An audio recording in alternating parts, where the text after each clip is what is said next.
Here's a tip from Big Poppa. Couple things that I can't live without. Invaluable tool for me, the disposable cutting board. And I'm aware of when it's had meat on it. A wooden cutting board's really, really dangerous. You got to make sure you wash that a lot because the bacteria gets in the groove. So I like to use these cutting boards. And I use them at home and in competition. I can't live without gloves, and I don't cook without gloves.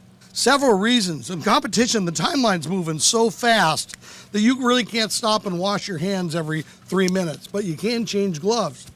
A couple benefits you get from gloves. First of all, from the sanitary aspect and cross-contamination, if you're dealing with fresh chicken, you deal with that. You take the gloves off. If you go to vegetables, you got new gloves, new cutting board. The other thing is, when you're handling things like garlic, onion, and peppers, which sort of are three things that are like oxygen to me, your hands can really smell like that. Peppers, especially with jalapenos, you forget that you've just worked with them and you rub your eye.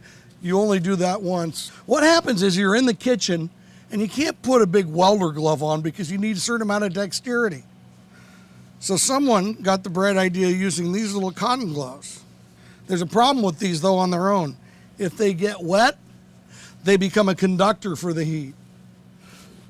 So that's why you come here, put this one on top of it, and it'll slide right on. So the other reason why I like to double glove is that I need dexterity when I'm cooking, but I also need to be able to handle some really hot stuff for a very short period of time. So I can get in here, these racks are hot, I got no problem, I can move meat around, I've got it. Double glove, you'll thank me later.